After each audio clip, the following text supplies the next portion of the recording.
Z, tengo una historia nueva del Cerro Oroqué. Esto pasó un 2 de junio del año 2020, en la pandemia, en el camino que une Valenzuela con Cerro Oroqué. Es un camino de tierra roja y muy boscoso. Casi no hay casas y el camino es muy feo. Yo soy un buscador de tesoros, plata y huihuil, y me llamaron para ir a ese lugar para sacar un enorme tesoro que había en ese bosque. Nos preparamos y decidimos ir. Fuimos a mirar el lugar con un amigo y también con el señor que nos había contactado. Miramos y pusimos a trabajar nuestros equipos, y sí, efectivamente había algo en ese lugar. Nos pusimos de acuerdo que íbamos a venir en la noche para trabajar, o más bien escarbar. Cayó la noche y nos fuimos 4 personas, de Asunción rumbo a Cerro Oroqué, Valenzuela. Cuando llegamos eran las 9 de la noche. Nos pusimos a escarbar. Éramos 5 personas con el señor guía. Pasamos 2 horas escarbando, pero la señal de nuestra radio, buscadora de oro, nos estaba fallando. Seguimos escarbando. Eran ya las 11:42 de la noche, cuando de repente, en el silencio del bosque, escuchamos un silbido muy agudo. Nos miramos todos, y por supuesto que sabíamos el riesgo del plata y huihuil, y lo que nos podría pasar, ya que es una leyenda muy conocida de Paraguay, y dice que siempre hay un cuidador que puede hacer mucho daño a las personas que él no quiere que se le lleve el tesoro. Seguimos buscando, y mientras más escarbamos, los silbidos no paraban. También los ruidos no faltaron, pero eso no nos detuvo, hasta que a un compañero le tiraron una piedra en el hombro. Ahí paramos para auxiliarlo, y nos dijo que ya hay que irnos de aquí. Nosotros seguimos, pero seguimos escarbando y rezando al mismo tiempo. No pensamos en absolutamente nada, hasta que de repente, como estaba mirando por todos lados, entre los árboles, yo logré ver algo. Al principio no entendía bien, pero conforme vi mejor, pude notar algo horrible. Era una calavera de cuerpo completo, observando como si nada, como esperando algo. Tenía una mano en el árbol, como descansando. Lo vi y me quedé congelado, por unos segundos, tratando de interpretar lo que estaba viendo. Le toqué a mi compañero y le mostré. Nos asustamos tanto todos. Lo vimos perfectamente. La calavera, como si nada, solo nos miraba. No hacía absolutamente nada. Ya en este punto era de madrugada, alrededor de las 1. Sin hablar mucho y sin asimilar bien lo que pasaba, todos corrimos a la camioneta. Era una buena camioneta, una Hilux 4x4, pero le dimos hasta más no poder. Nos subimos temblando todos. Arrancamos la camioneta mientras mirábamos a la calavera, y ya no estaba cerca del árbol. De repente, mi compañero grita, ¡allá está!, cerca de una especie de tatacuaguazú, que estaba en medio de la nada. Estaba en la entrada de ese enorme tatacuá, y en sus manos esqueléticas tenía un trapo grande que dejó caer en el suelo, y cayeron muchas monedas de oro, cucharas, platos, todos brillando, y ahí lo entendimos. Mientras salíamos de ese lugar bajamos el cerro rápidamente. Casi chocamos porque la bajada era muy peligrosa. Nunca me había pasado esto. Es la primera vez desde que inicié con la búsqueda de tesoros. Sabemos que se pueden manifestar de varias maneras, pero no entendemos porque esa cosa nos mostró al final el tesoro que tenía. Tal vez solo para asustarnos, o efectivamente quería darnos algo. Al día siguiente volvimos por nuestras cosas, porque en medio de la noche nos olvidamos de todo. La calavera que vimos era el dueño del tesoro, y la verdad, yo creo que no nos quería dar a nosotros, por eso se nos apareció de esa forma. Aunque realmente no nos atacó, se dice que si el tesoro es para ti, se te aparece de color blanco, y no como esa calavera. Por ejemplo, simulando un pequeño armadillo o perro, que te puede ayudar a cavar mejor, y no al contrario, cuando se te aparece algo de ojos rojos, o en forma de una calavera en este caso.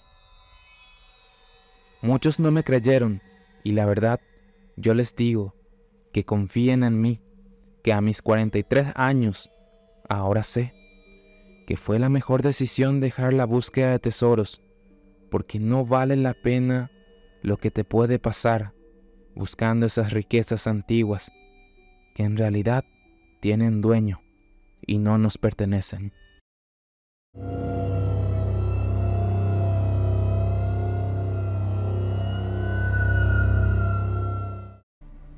Hola, buenos días. Te cuento un poco de lo que nos pasó en Buenos Aires antes de la pandemia.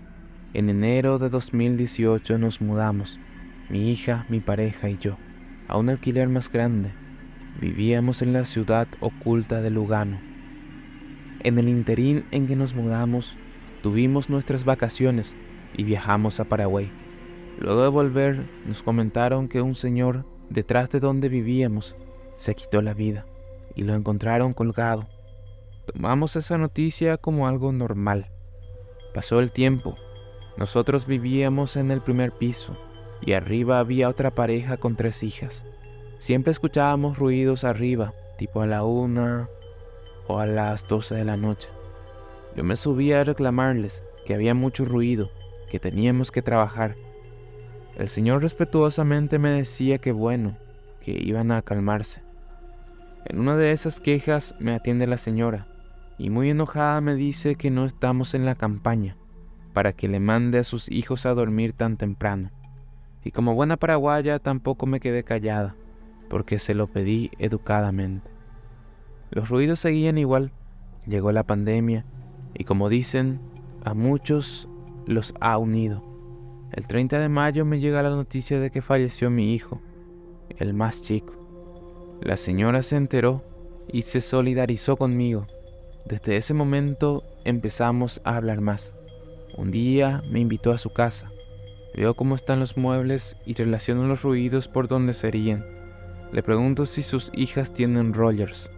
Ella me dice que no. ¿Monopatín? Me dice que tampoco.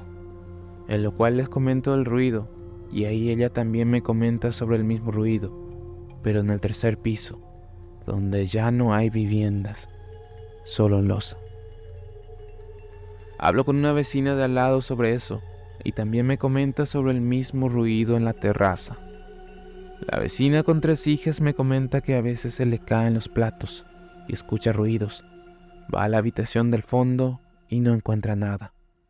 Es el lugar donde tiene su cristalero, en donde encuentran platos rotos. Cuando entré en su casa, donde solía escuchar el ruido de patines en movimiento, había una mesa. No hay un pasillo como me imaginé con los ruidos, y donde más ruidos se escuchaban estaba la cama de las nenas. Así que tampoco eran ruidos de criaturas jugando, porque no van a poder jugar debajo de la cama con tanta intensidad.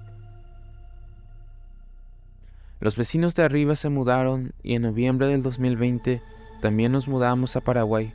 Ya no sabemos cómo siguió todo eso.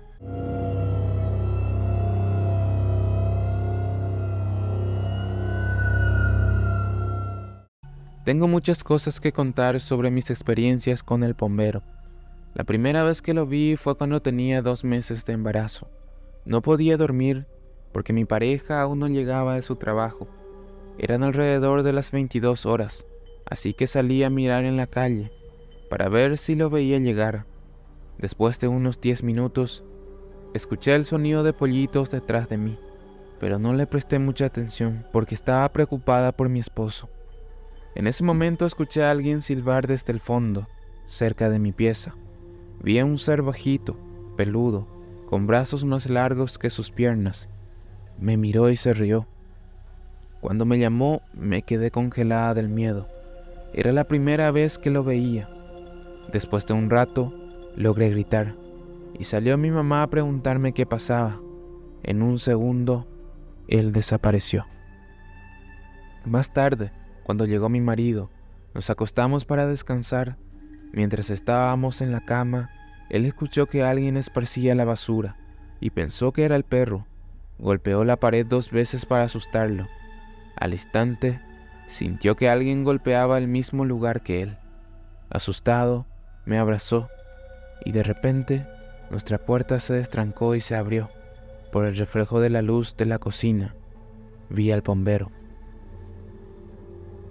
parado junto a mi cómoda, mirándonos fijamente.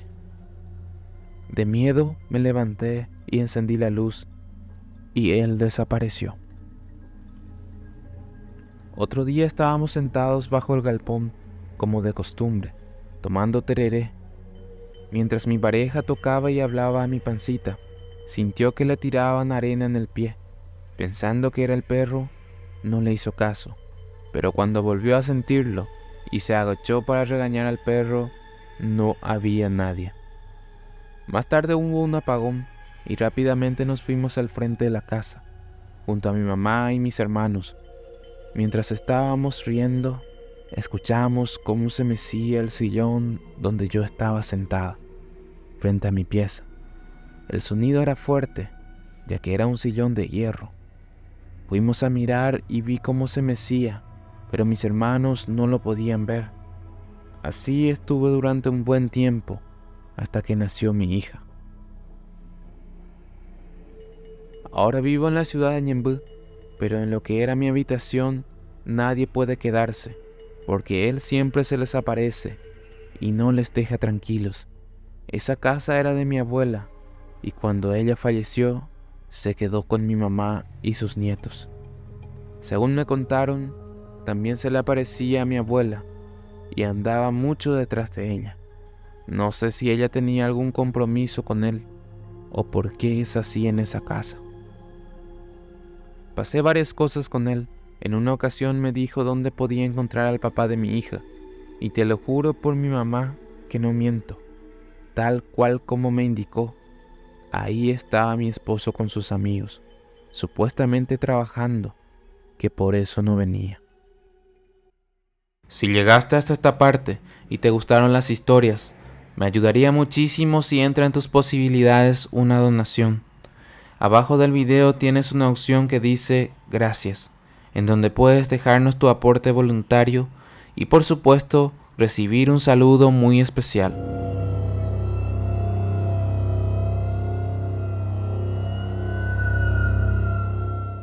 Esta historia es real, no quiero decir mi nombre por miedo. Nunca quise contar esta historia hasta que conocí el canal de Z Historias. Bueno, espero que mi historia les sirva de lección. Lo que la vida te quita, no lo intentes recuperar con fuerzas sobrenaturales, o más bien, con este ser llamado el bombero, que ya entenderán por qué lo menciono. Esto pasó en un lugar del 9º departamento de Paraguarí. No quiero dar el lugar exacto por miedo a muchas cosas. Pasó hace 2 años. Mi familia y yo vivimos en el campo. Tenemos muchas cabezas de ganado y por supuesto una carnicería para darle salida a esos animales. Se podría decir que teníamos dinero en abundancia, o por lo menos bien establecidos en el ámbito rural. Teníamos 2 camionetas, una Hilux 2003 4x4 y una Hilux 2017, que utilizábamos para llevar la carne en diferentes locales donde también tenían carnicerías y les vendíamos más barato en cantidades. Una mañana nos despertamos, íbamos a sacrificar 3 vacas, como todos los días solíamos hacer, pero después de observar bien, ya que siempre se seleccionan cuáles animales vamos a sacrificar, nos percatamos de que faltaban 14 vacas. Claramente nos habían robado, porque no había otra forma de que no estén ahí en nuestras instalaciones. Mi papá se puso furioso. Hicimos la denuncia, pero los policías no hicieron nada, con decirles que pasaron 8 días ya. Esa tarde llegó al oído de mi papá que había un médico brujo que era muy bueno en estas cosas, de desapariciones y animales robados. En este país hay muchos de estos denominados médicos que utilizan las fuerzas sobrenaturales para realizar trabajos, pero este era muy diferente, cosa que me daría cuenta ya después. Se le hacía llamar por varios nombres: médico pombero, don Taí, pombero Caraí, Taí pombero, etc. Busqué mucho la casa de ese señor y por fin encontré. El señor era de 70 años por ahí. Creo que era muy viejo. Él atendía a los clientes en una casa y tenía al frente una casa de color negro. Era todo negro. Y ahí probablemente vivía el ser que lo ayudaría en los trabajos. Cuando yo le dije todo mi problema, el señor me dijo: Eputaco ape, ajata por anduñan debe ese socio be. Aja eje itañan deben ba epa oikora ependen bawi. El señor entró a la casita negra y cuando salió me dijo que volviera al día siguiente, que me iba a tener una solución. Pasó el día y obviamente volví. Cuando entré en su casa, el señor me miró y me dijo que esperara un rato mientras él se metía en la casita negra. Se tardó 1 hora aproximadamente ahí, y cuando salió, por la parte de atrás, se escuchó claramente cómo azotaban una puerta con rabia. El señor me miró y me dijo: Anieye puyapuche socio, o weruyeu tan debelan de animal. Yo le miré y le dije muchas gracias. Le puse en sus manos un 50,000 y le agradecí y me retiré.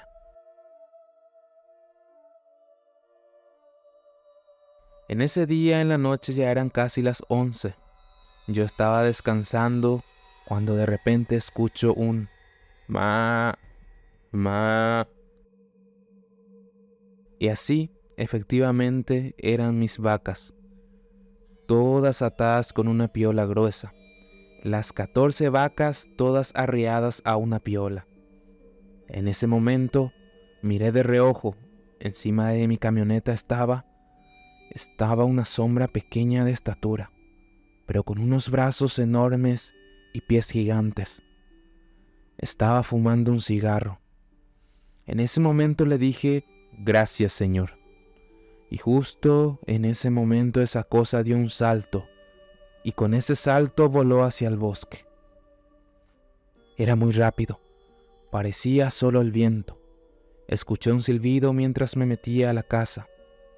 No le conté a nadie lo que había visto, solo yo lo sabía. Al día siguiente, el señor me encontró en una de las carnicerías. El señor que me ayudó, el médico, me dijo que su socio el bombero no había vuelto a la casa. Me dijo que tuviera cuidado con el señor de la noche, ya que el ser le había dicho que este sería el último trabajo que haría para el médico brujo, y que después ya no lo volvería a ver. Y así fue. Y me dijo además que si el bombero no volvió por su paga, estaba pendiente de eso, que el médico brujo le había preparado, pero por alguna razón ya no llegó a buscarla. En ese momento, creo que en realidad algo pasó ese día. Algo no le gustó a ese ser para que pase eso. O tal vez el señor médico quería separarse de él. El médico, con una cara enojada y de muy pocos amigos, se va, pero volviendo a decirme: «Eñatendé que anille descuida shuwi», como ya sabiendo algo que no me quería decir directamente. Esa noche comencé a oír pasos en mi casa. Sentía como si un enorme y pesado pie daba pasos arriba y adentro de la casa. Escuchaba pollitos por toda la casa. Era un infierno. No entendía por qué ahora el bombero me acechaba a mí y a mi familia, si el que le había tratado era el médico, no yo. Pasaron los días y solo empeoraban las cosas. A veces las gallinas amanecían golpeadas y muertas, otras amanecían sin sus cuerpos y al lado las cabezas. Una noche mi esposa se fue a acostar, yo no estaba en casa. Justo a la medianoche, mi esposa sentía como alguien se metía a la cama con ella, a su lado. Ella toda nerviosa toca a quien sea que esté a su lado. Lo que ella me dijo fue que sintió como alguien peludo y con un olor fuerte. Esa cosa la quería abrazar y en ese momento ella salta de la cama y se va a la habitación donde estaban mis hijas y pasó la noche ahí. Desde esa vez le llevo a toda mi familia conmigo a donde voy. Pero una noche ya no aguanté más, me armé de valor y salí afuera. Le dije, cuídame a mis vacas y mi familia y te dejaré todas las noches caña y cigarro. Desde ese día el bombero me cuida a mis animales y a mi familia, y desde esa noche no volvieron a ocurrir todas las manifestaciones. La tranquilidad volvió, pero claro que hasta ahora le dejo todas las noches caña y cigarros. Ya saben, por miedo. Cada vez que va a llover se le puede ver bien cómo está cerca del río, esperando su caña y cigarro por Guazú, como siempre. Les extiendo la pregunta para las personas que sepan de casos similares, de personas que se entiendan con este ser para hacer trabajos a los demás, ya que para mí no es muy común el caso. Espero sus relatos en los comentarios o si quieren enviarme de forma personal pueden unirse al grupo de WhatsApp y ahí hablamos y compartimos anécdotas. Saludos.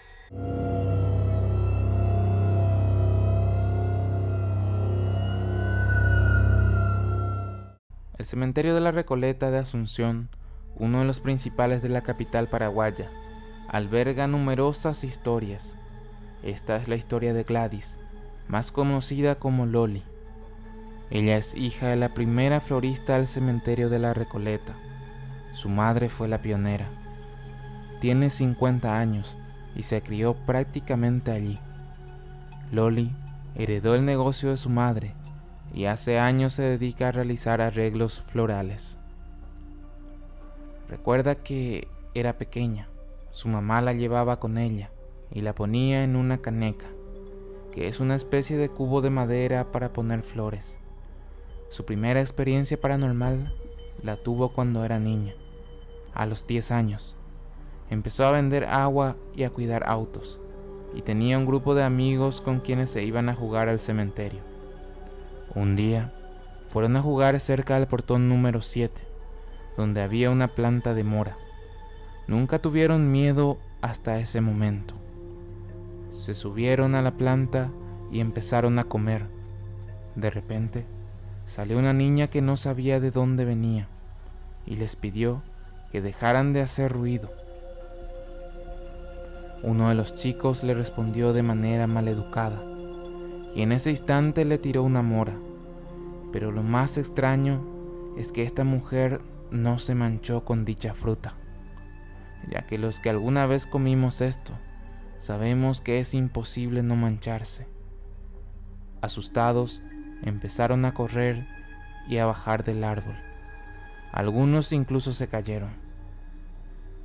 Al hacer su trabajo diario y haber crecido en el cementerio, a Loli prácticamente nada le asusta.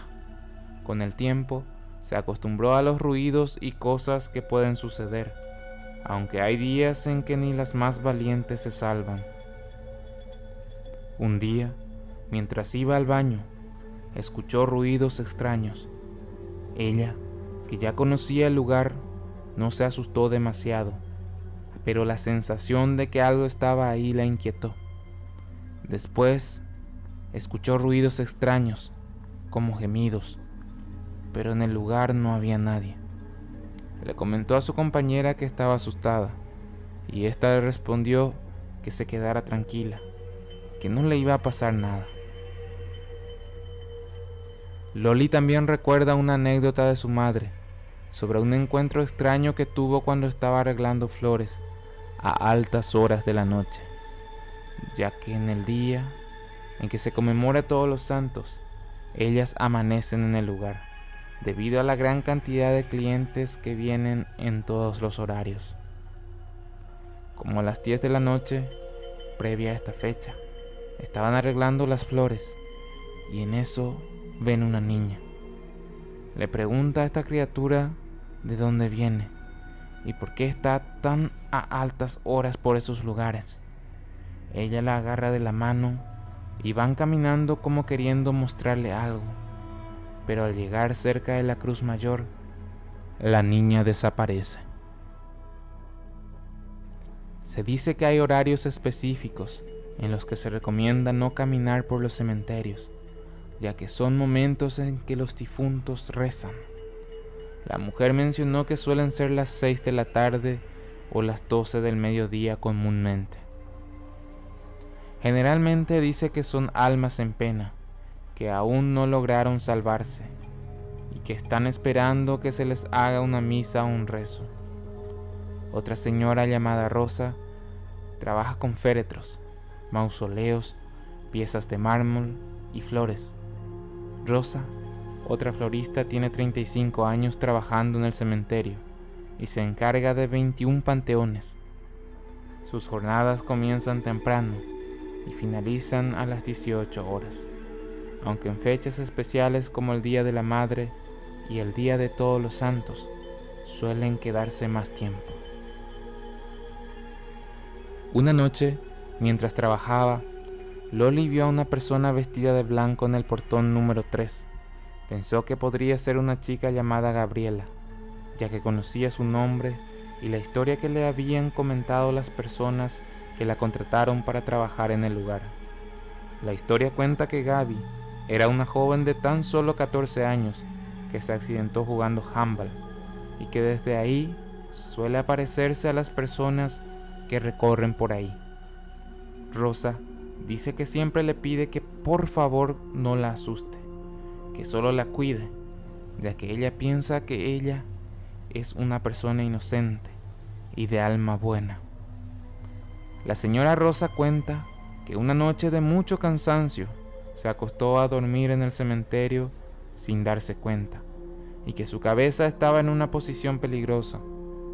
Ese día dice que escuchó una voz en su cabeza que la despertaba para decirle que se acomodase bien porque estaba en peligro.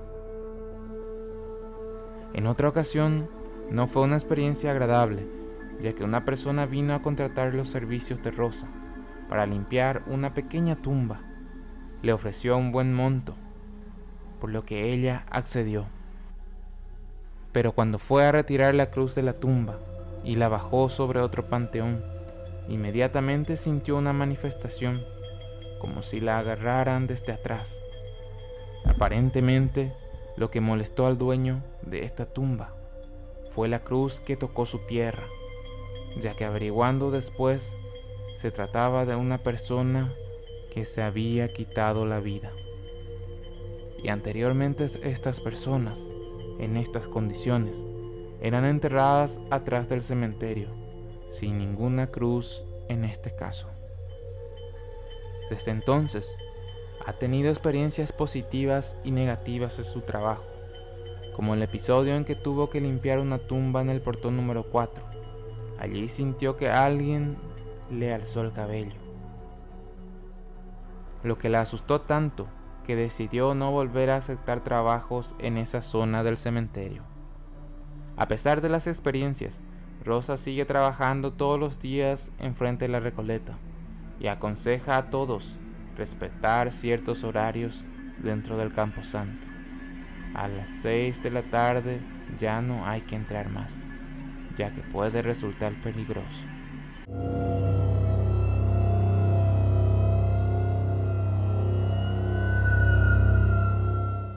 Soy Gloria, de Ciudad del Este. Cuando era chica, solía ir de vacaciones a la casa de mi abuela en Coronel Oviedo, más exactamente en Arroyo Guazú. Una noche, dormimos con mi mamá en una habitación que daba al lado de la cocina. Mi mamá me despertó en plena madrugada, porque se veía un fuego enorme a través de las paredes de madera, que en guaraní llamamos tapiacuá, ya que no tiene juntas. Lo curioso es que no había leña, solo el famoso tataú, un tronco grande que no tiene llamas sin leñas más pequeñas. Sentíamos que alguien caminaba por ahí, pero no veíamos a nadie.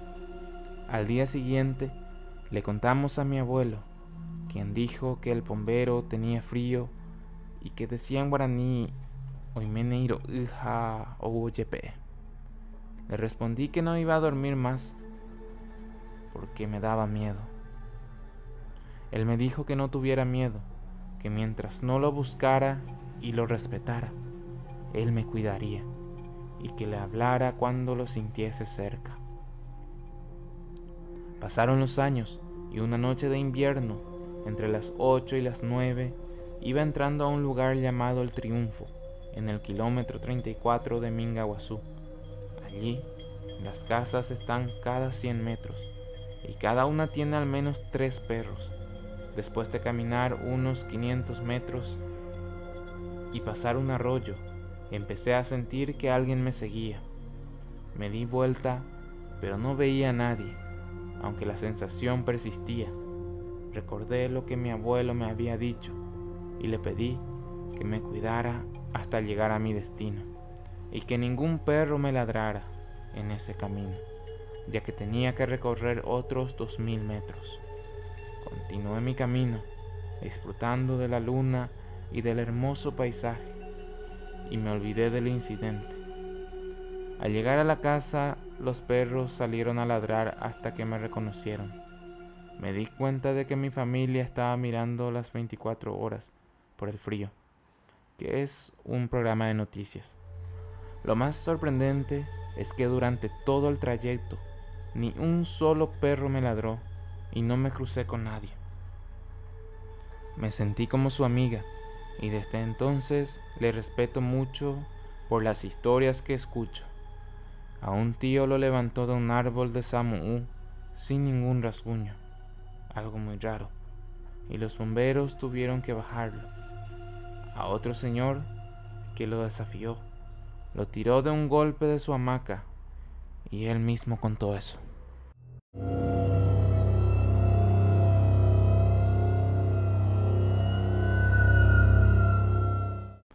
Cuando era más niña, sin darme cuenta, le saqué una foto al Señor de la Noche. No me di cuenta de esto hasta un tiempo después. Decidí revisar las fotos que había tomado en la plantación de mandioca de mi tío, y al hacer zoom en una de ellas, apareció un bulto negro. Al mirar bien, tenía cara y ojos, parecía un pequeño ser negro. Pensé que podría ser un tronco o algo similar, así que le pregunté a mi tío si en las mergas, terrenos de mandioca, había algo así. Me dijo que no, porque ellos habían limpiado toda la zona. En otra ocasión, volví a ir al lugar para verificar dónde apareció la figura, y definitivamente no había nada. Estaba completamente limpio. Fue entonces que nos dimos cuenta de que era el bombero el que había aparecido en la foto. Sin querer le había tomado una imagen. También he visto relatos en un canal sobre el Caraípujaré, donde muestran videos caseros que, por casualidad, pueden captar lo que parece un ser. Justo se asemeja un poco a lo que vi en mi foto. Aún conservo la imagen, la tomé con un celular no tan moderno, un Nokia de hace más de 5 años, cuando los celulares táctiles apenas empezaban a salir. Recientemente he sentido su presencia rondando por mi casa. Puse Pindocaraí como cruz en las puertas, algo que me recomendaron para que no entrara este ser. Decidí arriesgarme y compartir la foto de la que hablé ayer, esperando que no se burlen. La encontré entre mis archivos y al escuchar las historias recordé que la tenía. En ese entonces, la parte de atrás de la foto era un bosque virgen. Todas las mergas de mandioca estaban limpias y no había nada. Sin embargo, al tomar la foto y revisar después, apareció esa figura. pero a simple vista no vimos nada.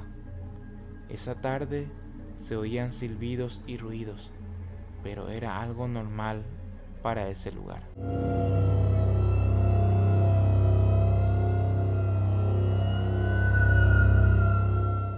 Resulta que trabajé en Asunción del Paraguay por un corto tiempo en la compañía boliviana LAP, allá por finales del 2002.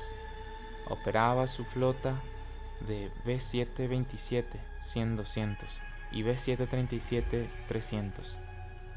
En una ocasión, en el mes de enero del 2003, realizó un vuelo charter arribando de la Santa Cruz a la medianoche y debía partir a la mañana bien temprano de regreso. Esa aeronave fue el B727-200, matrícula CP-1276. Ocurre que dicha aeronave estuvo envuelta en un incidente grave en enero de 1985, cuando un pasajero armado con una bomba en vuelo de La Paz a Santa Cruz se dirigió al lavatorio en el momento del descenso y, encerrado, detonó una bomba con el propósito de quitarse la vida y derribar el aparato, pero no logró su segundo cometido, ya que el piloto mantuvo el control y aterrizó de emergencia con un gran agujero en el fuselaje, con restos del pasajero esparcidos por la sección delantera, desatando un caos. Posteriormente, dejado fuera del servicio para reparación, los técnicos y mecánicos afirmaban escuchar ruidos raros dentro de esa aeronave, en horario nocturno principalmente, que se prolongaron por un buen tiempo. Pasos presurosos en el pasillo, jadeos y lamentos, etc., que se pensaba provenían del pasajero que se había quitado la vida y no querían permanecer en el lugar por mucho tiempo. Inclusive se decía que quedó un olor permanente muy peculiar y fuerte en el lavatorio. En mi experiencia personal, me tocó pasar aquella madrugada a bordo del CP-1276 durante su estadía en Asunción, en compañía de algunos tripulantes que descansaban en la sección trasera y yo ubicado hacia la sección delantera, no muy lejos del lavatorio. A pesar de ser una madrugada muy calurosa, el aire acondicionado congelaba de una manera que me pareció anormal, y estando en la penumbra con las luces del interior, apenas iluminadas con la escalerilla ventral abierta únicamente para acceso, no sentí temor alguno, ya que lo veía como una experiencia poco usual para comentarla posteriormente.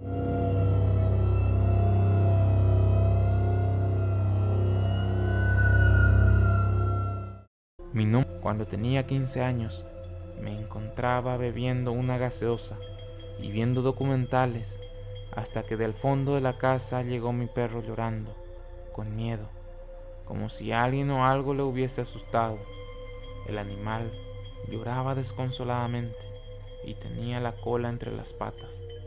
Iba y venía del fondo de la casa, como si quisiera mostrarme algo. Como no se calmaba e insistía bastante, decidí ir al fondo de la casa para ver qué era aquello. No encontré nada, incluso con la linterna de mi teléfono. Grande fue mi sorpresa cuando 2 piedras fueron lanzadas contra la pared. En ese momento no me asusté. Decidí entrar y cerrar todas las puertas. Desde entonces no volví a sentir nada hasta que llegó la pandemia. Y en una ocasión me encontraba trabajando por la noche de delivery. Cuando iba regresando a mi casa escucho un silbido y minutos después siento que alguien me empuja y me echa de la moto. La primera semana de pandemia me encontraba estudiando cuando decidí ir al fondo de mi casa a fumar un cigarrillo. Pasados unos minutos escuché un silbido helado en el oído. Me puso los pelos de punta. Ingresé corriendo a mi vivienda y les comenté lo sucedido a mi mamá. Me dijo que lo mejor era confrontarlo de manera amistosa y pedirle que dejara de molestarme. Era algo que creía mi abuelo y toda mi familia. Me armé de valor, salí afuera y pronuncié las palabras que me había dicho mi mamá. Shenda yapoinderejen baebe, anivesinsha, la peichare yapoyeu, ayahuatanderejen derupe. Desde ese día nunca más me volvió a molestar. Perdí el miedo a muchas cosas y sentí tranquilidad al caminar por la oscuridad. Hace bastante tiempo no me ha vuelto a molestar. También me dijeron que la sal y la oración de las 12 palabras dobladas sirven para ahuyentarle.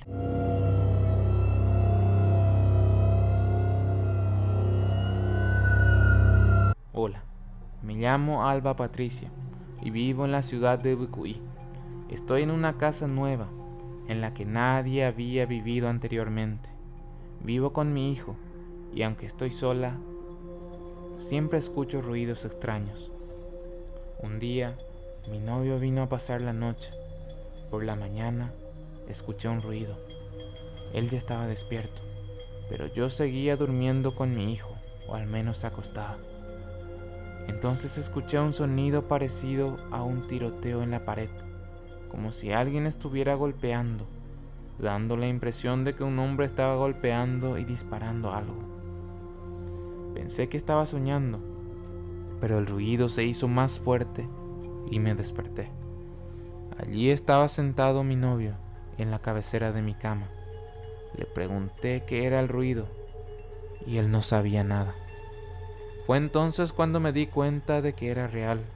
De repente sentí como si algo subiera por el techo y los pasos eran muy fuertes, como si un toro furioso estuviera corriendo de un lado a otro. De pronto, esos pasos bajaron y se detuvieron frente a mi casa. Luego, algo golpeó la puerta. Le pregunté a mi novio si debía abrir y él me dijo que sí. Abrí la puerta y no había absolutamente nadie. Fue algo muy fuerte y sentí mucho miedo. Desde ese día no quise quedarme más en mi casa y prefería dormir en casa de mis amigas. Hasta ahora sigo escuchando movimientos extraños.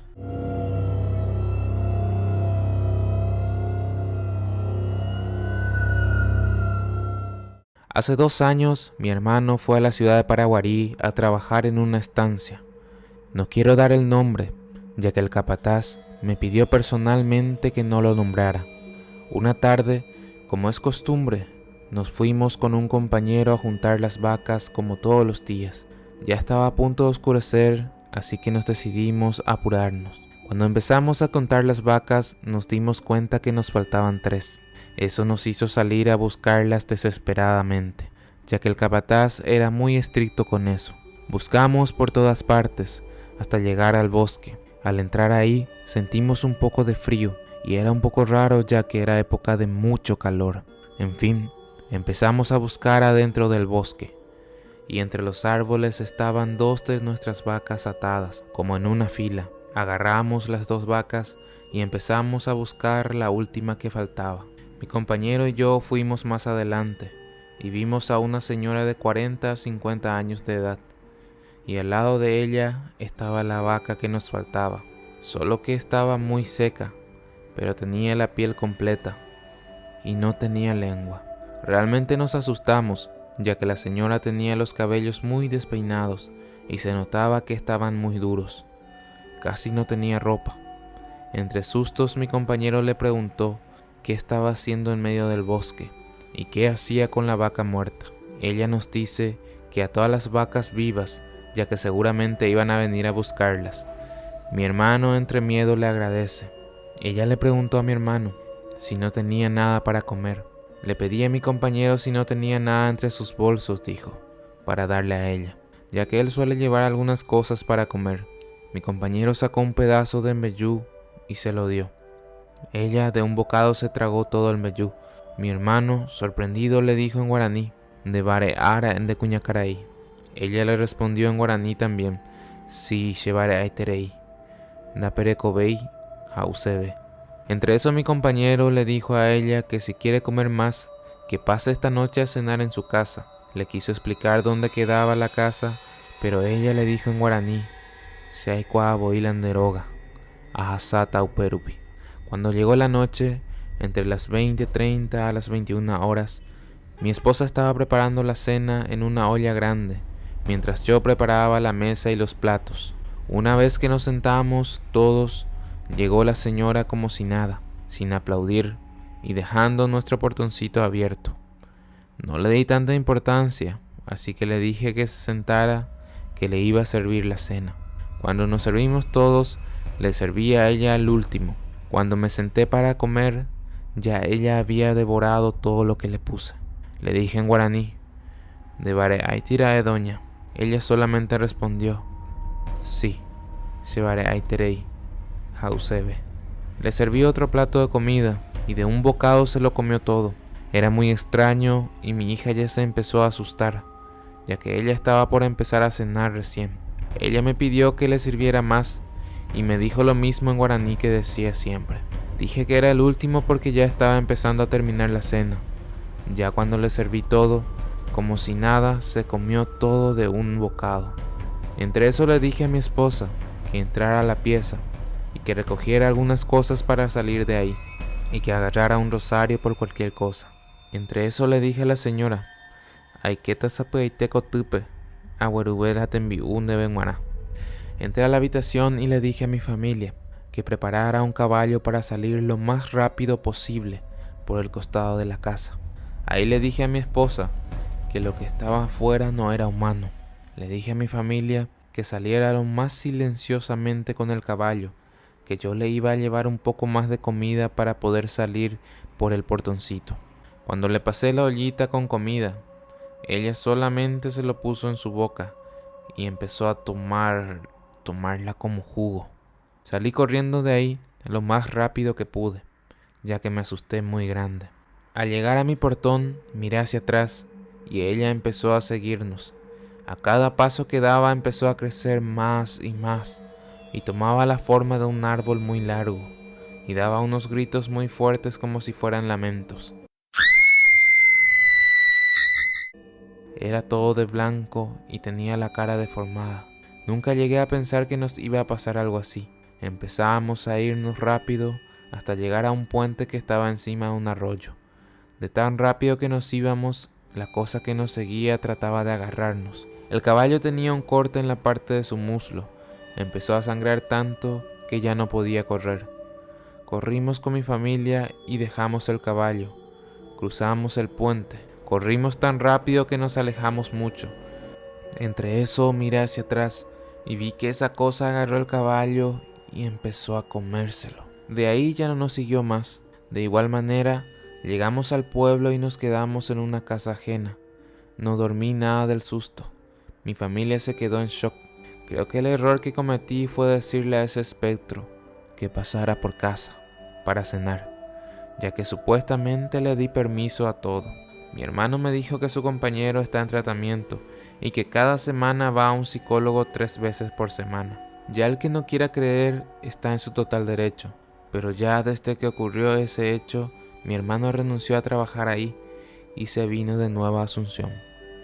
Yo de mi parte les digo que crean en esto, que no son mentiras. Hay que tener cuidado, ya que no sabemos lo que nos espera si nos vamos a pescar o hacer cualquier otra actividad por ahí, en el interior de nuestro país. Gracias por leerme, comunidad. Me gusta tu canal. Soy amante de las historias.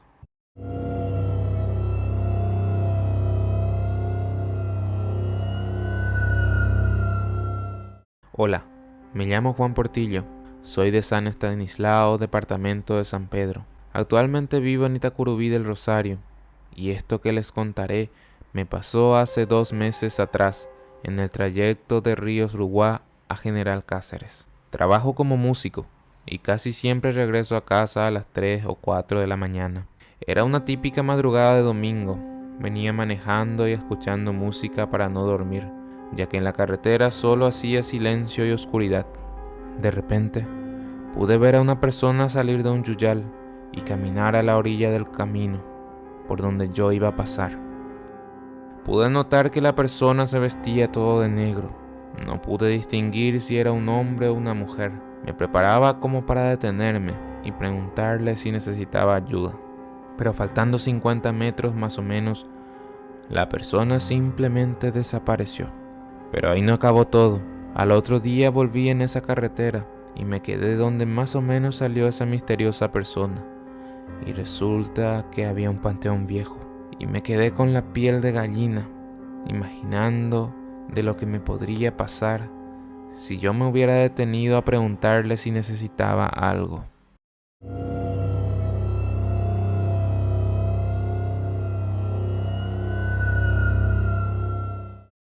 Quisiera contar la experiencia que vivió mi abuelo. Esto pasó hace mucho tiempo en San Lorenzo. Mi abuelo era un señor que tomaba mucho, y cada noche que tomaba siempre le dejaba caña y tabaco a un ser, porque tenía un pacto que solo él sabía de qué se trataba. Todas las noches la ofrenda era lo mismo, hasta que una noche él tenía un cumpleaños en lo de su hermano, y se olvidó de la ofrenda a ese ser que comúnmente llamamos Caraipujaré. Mi abuelo volvió ya de madrugada, y muy tomado de ese cumpleaños mencionado. Llegó a su casa y vio lleno de piedras que fueron arrojadas a la casa, supuestamente por este ser. Al entrar en la pieza no le encontró a su mujer. Aclaro, no era mi abuela. Mi abuelo no tuvo hijos con ella. Mi abuela salía a buscarla por la madrugada a altas horas. Tomó su machete y empezó a llamar al bombero, y todos los vecinos salieron a mirar qué es lo que estaba ocurriendo. Mi abuelo, muy enojado, dijo: la llevaron, la llevaron. De pronto los amigos de mi abuelo tomaron sus caballos y comenzaron a hacer un rastrillaje, pero no la encontraron. Volvieron a la casa y mi abuelo enfurecido desafió y desafiaba y no paraba de llamar a ese ser.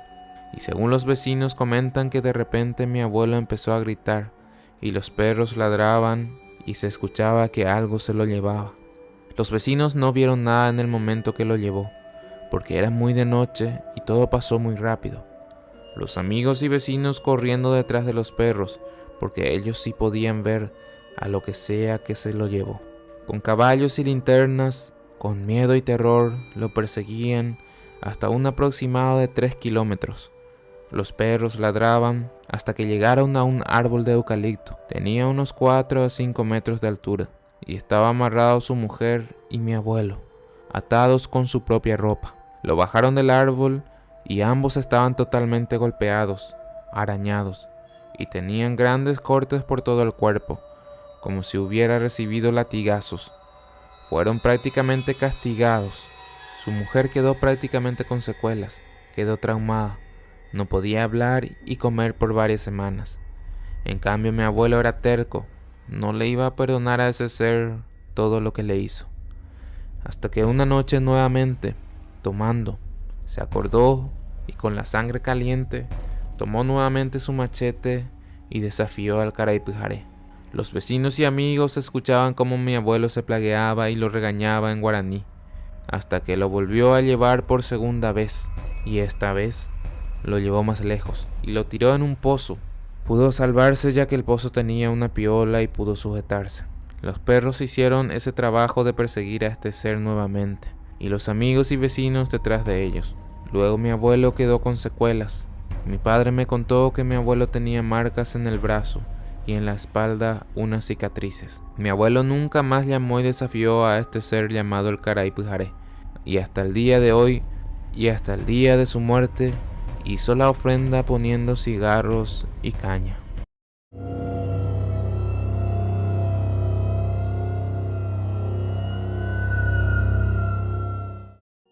Contaba mi abuelo que mi abuela entró en trabajo de parto. Fue en el año 69, ya entrada la noche, y mi abuela sin poder dar a luz. Recurre junto a su vecino que tenía una carreta para llevarles al centro de salud más cercano, que quedaba a unos 14 kilómetros. Para llegar ahí deben ir por un paraje inhóspito, monte por doquier, sin ninguna casa en ese trayecto, una zona desierta. Para entrar en ese trayecto tienen que pasar un puente largo. Contó que al pasar unos 2 kilómetros se escucharon el primer grito arribando al primer monte. Según mi abuelo, ellos ya entendieron que no era algo normal, a lo que siguieron su camino y no emitieron sonido alguno. A medida que iban avanzando, escucharon un segundo grito mucho más agudo, mucho más cerca,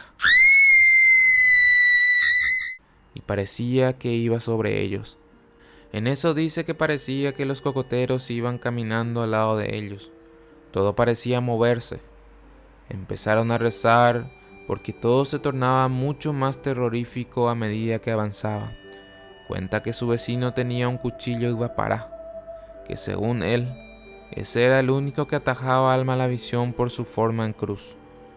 Y que cuando escucharon el tercer grito, que ya prácticamente era pegado a ellos, el Señor se bajó y clavó en el camino, rezando 3 Padres Nuestros, y que efectivamente aquello que les perseguía no pudo pasar esa barrera, y quedó gritando, mientras que ellos siguieron camino sin mirar atrás.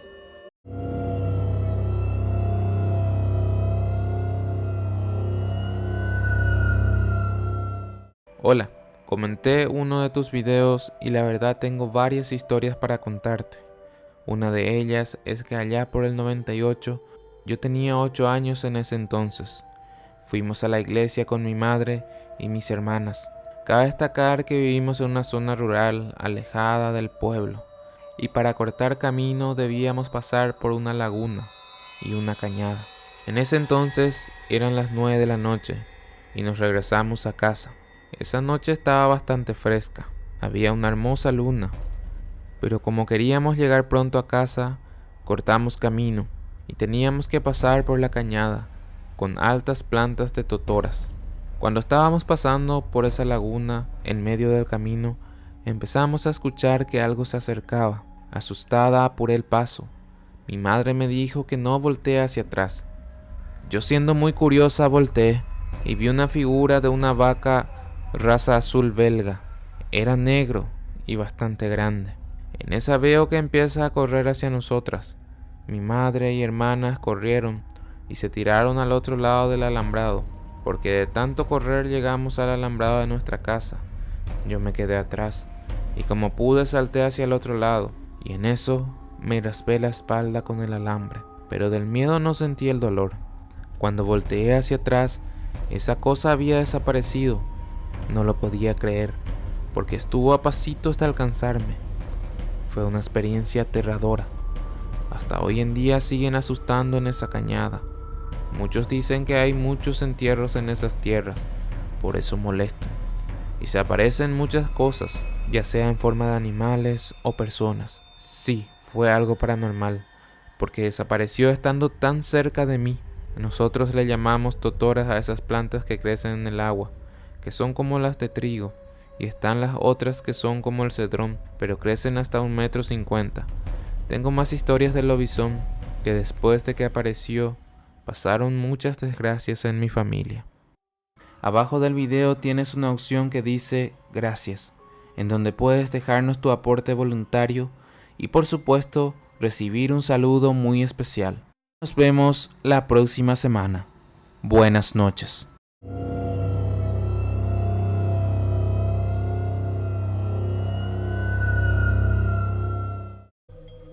Hola, quiero compartir 2 relatos que, si quieres, puedes contar en tu canal. Aquí va el primero. Mi madre conoció a quien sería su pareja durante mucho tiempo en Iguazú, Alto Paraná. La historia fue contada por mi tío, quien vivía con su familia en un terreno de poco más de 2 hectáreas, en pleno centro urbano de la colonia Iguazú. En ese lugar nacieron y crecieron 3 hermanos. Dentro de ese terreno había una esquina con un bosque, donde los padres de familia siempre cahuepa, refiriéndose a un nativo mbuyá que tenía una carpa montada en la orilla del bosque. Se decía que él se quedaba allí. Al escuchar eso, su padre exclamó: "Emaba picolo yotaputaba", a lo que Cristian respondió que alguien estaba prendiendo fuego en el lugar. Todos se sorprendieron y se levantaron para mirar hacia el bosque, pero no observaron ninguna fogata. Atónitos, se dirigieron al bosque, el padre de Cristian con su escopeta para investigar lo que estaba sucediendo. Fueron al lugar exacto donde Cristian dijo que había visto la fogata, pero no encontraron ni rastro del fuego, ni humo, ni brasas. Sorprendido, el padre de Cristian salió diciendo: "Pero oye, Jesús Candebe, en ese bosque hay plata y wiwi, refiriéndose que era una señal de que había un tesoro enterrado que era para él.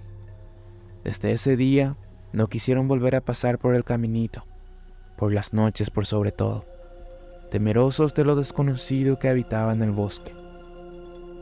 Otra cosa siniestra que sucedía era que mi abuela tenía gallinas y éstas aparecían muertas, siempre encontrándose en ese bosque.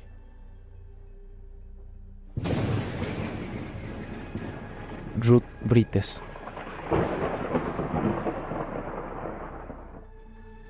Hola, esto sucedió durante la pandemia, en la ciudad de La Paloma. Era una época en la que solo se podía estar en la calle hasta las 20 horas, y estaba de vacaciones, en enero o febrero de 2021. La Paloma es una ciudad pequeña, y al final del centro hay un surtidor. Regresaba de la casa de una amiga y se me hizo de noche. Mi hermana vive en la misma ciudad, pero bastante alejada del centro, a unos 4 kilómetros. Yo vivía con ella, así que dejé mi moto en el surtidor y empecé a caminar. El camino hacia su casa tiene mala fama, ya que han ocurrido muchos accidentes y un desvivimiento macabro. Además, no hay iluminación ni casas en ese tramo. Mientras caminaba me llamó mi hermano, que estaba en otra ciudad.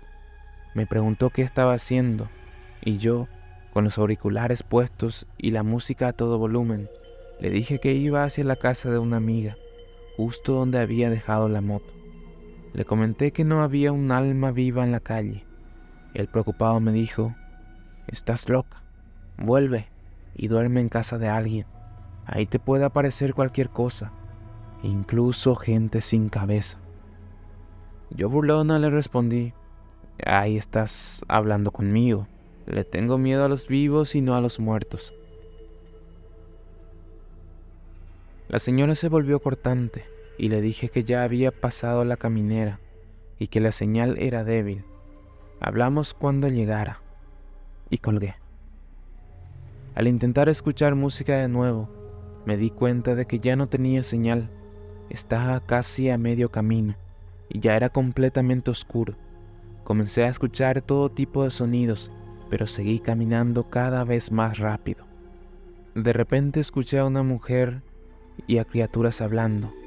Después vi una luz a lo lejos y dije: «Ahí viene una moto, por lo menos me va a alumbrar». Pero nunca llegó nada. Mi mamá siempre decía que si te das escalofríos, no mires atrás. Empecé a acelerar el paso por el camino que tenía subidas y bajadas. Luego escuché unos gritos a lo lejos, pero siempre detrás de mí. No me atreví a mirar, solo caminé más rápido. Finalmente agarré coraje y miré, pero no había nada. Estaba completamente oscuro. Solo estaba con la linterna de mi teléfono. Empecé a rezar y mientras lo hacía, los gritos se escuchaban más cerca y cambiaban de lugar. Mis piernas comenzaron a fallarme, así que agarré mi teléfono y llamé a una amiga, pidiéndole que me buscara urgentemente. Ella me dijo que no podía salir y le advertí que si no venía, algo malo me pasaría. Cuando colgué, volví a escuchar a mujeres y criaturas hablando, y una de esas criaturas volvió a gritar. Aunque me costaba caminar, seguí avanzando. Tenía los pelos de punta. Justo antes de que mi amiga llegara, escuché un grito muy fuerte, como un estruendo en mi oído. Ella llegó y me subí a su moto. Estaba azul y fría, y además del susto, no podía hablar. Me llevaron al hospital y estuve internada como 2 horas. Desde entonces, casi no salgo de noche. Antes era de esas personas que, si te llamaban a las 3 de la mañana, salía igual y volvía ya amaneciendo, o a las 2 o 4 de la mañana. Pero después de eso, no volví a subestimar la noche, ni lo que puede haber en la oscuridad.